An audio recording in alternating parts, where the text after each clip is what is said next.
Assalamualaikum warahmatullahi wabarakatuh.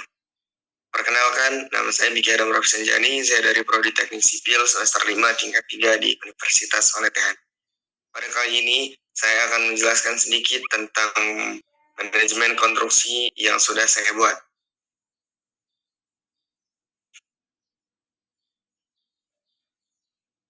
Assalamualaikum warahmatullahi wabarakatuh. Perkenalkan, nama saya Biki Adam Rafsanjani, saya dari Prodi Teknik Sipil semester 5 tingkat 3 di Universitas Paletehan. Pada kali ini saya akan menjelaskan sedikit PPT manajemen konstruksi, yaitu tentang identifikasi kebutuhan bahan dan tenaga,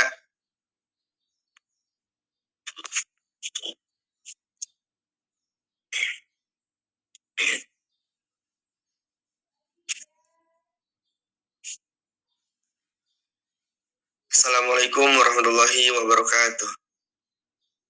Perkenalkan, nama saya Biki Adam Rafsanjani, saya dari Prodi Teknik Sipil semester 5 tingkat 3 di Universitas Paletehan. Pada kali ini saya akan sedikit menjelaskan PPT manajemen konstruksi tentang mengidentifikasi kebutuhan bahan dan tenaga kerja serta analisa.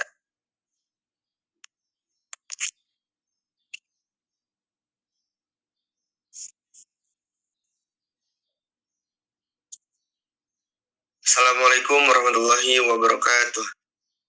Perkenalkan, nama saya Biki Adam Rafsanjani, saya dari Prodi Teknik Sipil semester 5 tingkat 3 di Universitas Paletehan. Pada kali ini saya akan menjelaskan sedikit PPT manajemen konstruksi tentang mengidentifikasi kebutuhan bahan dan tenaga kerja serta analisa harga satuan pekerjaan. Pertama, di sini ada pendahuluan. Masalah durasi pekerjaan telah menjadi sesuatu yang fenomenal dalam dunia industri konstruksi. Sering kita mendengar atau melihat banyak pekerjaan konstruksi yang mengalami permasalahan waktu penyelesaian pekerjaan atau durasi pada pekerjaan konstruksi.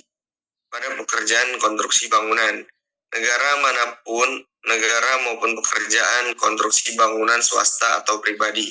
Penentuan durasi pekerjaan konstruksi yang tidak berdasarkan analisa teknis akan menimbulkan potensi masalah karena durasi pekerjaan dan tahapan pekerjaan tidak saling berkaitan atau identitas pekerjaan belum diketahui, tetapi waktu penyelesaian pekerjaan telah ditentukan sehingga tidak sedikit para pelaksana pekerjaan konstruksi yang harus menanggung kerugian dan bahkan menanggung sanksi hukum akibat keterlambatan pekerjaan konstruksi.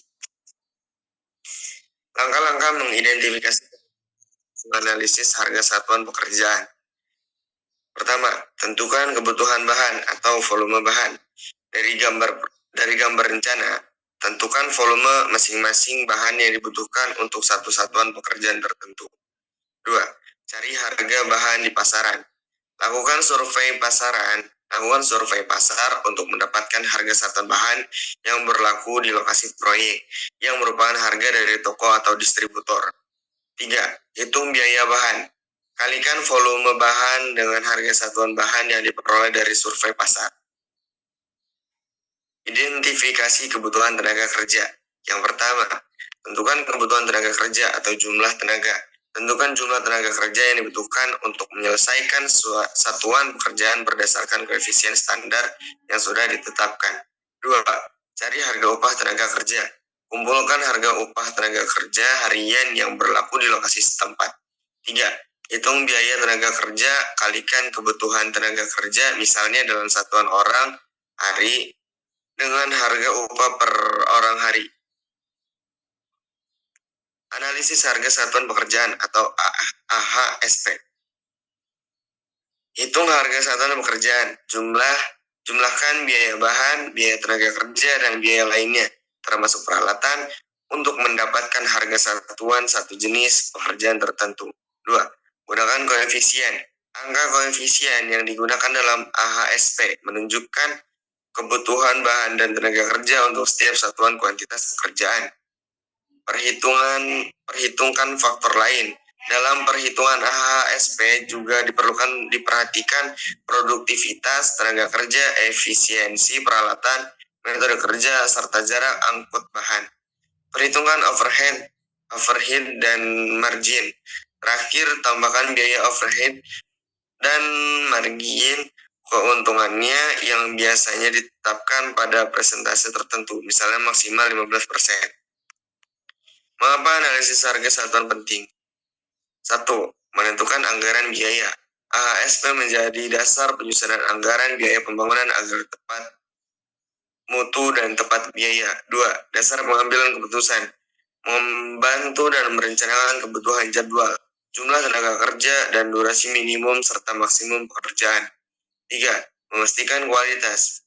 Memastikan bahwa biaya yang dikeluarkan sesuai dengan kebutuhan bahan dan tenaga kerja, sehingga tidak ada pemborosan dan kualitas pekerjaan terjaga.